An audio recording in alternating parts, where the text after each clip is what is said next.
While kissing his wife, he unexpectedly noticed that she had forgotten to touch up her roots. So he used the excuse of asking her to find a document and tricked her into going up to the attic. He then locked the door behind her and demanded that she personally pull out 100 strands of her own hair, or he wouldn't let her out.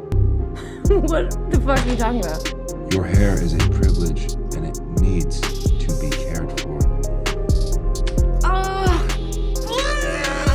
To completely escape her deranged husband's control, Nina secretly came up with a crazy plan. One day, a girl named Millie came to apply for a nanny position. Her resume looked impressive and flawless, almost impossible to criticize. Nina then gave her a tour of the entire house and explained her daily responsibilities. Strangely, the house was spotless to an almost obsessive degree. Millie felt confused. Why would a household like this even need a nanny? Nina lied, saying she had recently become pregnant and might not be able to maintain such perfection anymore. She repeatedly warned Millie not to tell her husband about the pregnancy because she wanted to surprise him. Millie was very satisfied with the job opportunity because she was currently on parole and urgently needed a stable job. However, Nina didn't hire her on the spot, saying she needed a few days to think about it. Just when Millie thought the interview had completely failed, Nina suddenly called to offer her the job. But when Millie stepped back into the house, she found it in complete disarray, totally different from before. After briefly going over her duties, Millie officially began her life as a nanny. Early the next morning, Millie noticed that the once gentle Nina had suddenly become extremely irritable. She was smashing things around the house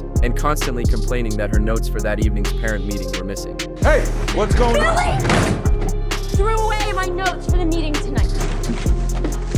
Where are they? Millie was at a loss for words, knowing she had never touched those notes, but Nina insisted that she had thrown them away. Fortunately, the husband, Andrew, didn't blame her and even told her not to take it to heart. However, in the days that followed, the accusations happened more than once. But every single time, Andrew stood by her side and apologized for his wife's behavior. One day, while cleaning a glass cabinet, Millie unexpectedly found several bottles of psychiatric medication inside. She also noticed visible dents along the edge of the attic door, and that there were 2 locks on the outside, one at the top and one at the bottom. Meanwhile, Nina's behavior became increasingly unpredictable, leaving Millie more and more confused. But to avoid going back to prison, she chose to endure it in silence. During this time, Millie gradually found herself attracted to Andrew. She began looking him up online and even started fantasizing about what her life would be like if she were the one standing by his side. What she didn't know was that all of this was part of a carefully orchestrated trap.